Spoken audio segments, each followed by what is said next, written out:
It's time, my friends, for another Devo tip on end time bedtime stories. Today we're going to look at Matthew chapter 24. Every great communicator organizes their material so that the form and content work together to communicate explicitly and by implication. And Jesus' Olivet Discourse is no exception. So it's crucial to read Matthew 24 and 25 as one unit.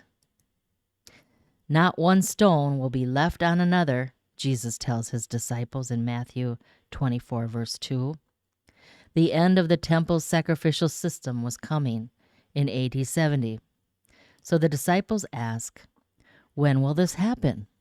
And what will be the sign of your coming and of the end of the age?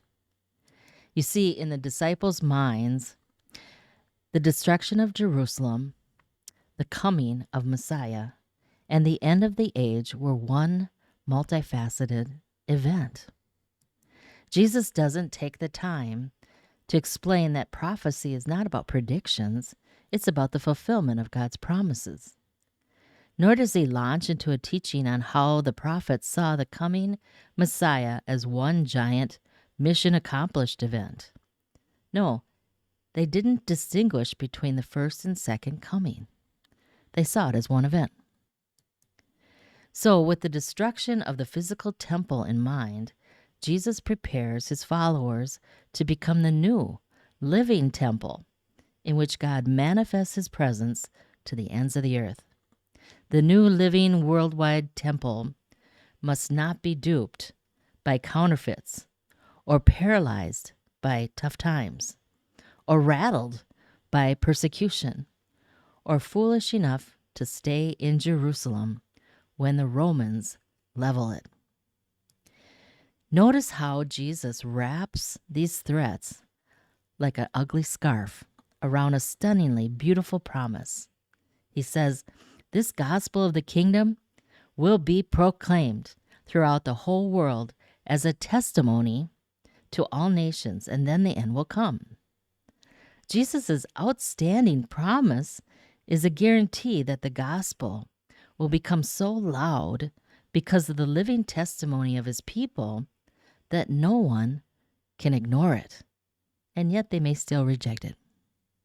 The gospel will be a force to be reckoned with across the globe. We are his witnesses to the ends of the earth. But living in a messy world, it can be exhausting, can't it? Jesus says, stay awake. Stay awake to what? Jesus illustrates the what in the parable of the 10 virgins in Matthew 25. Stay awake means don't get drowsy to the reality of who's in charge. Don't let the news make your eyes heavy to kingdom realities. Keep your eyes on King Jesus and shine as lights in the world. But living in a messy world can be scary.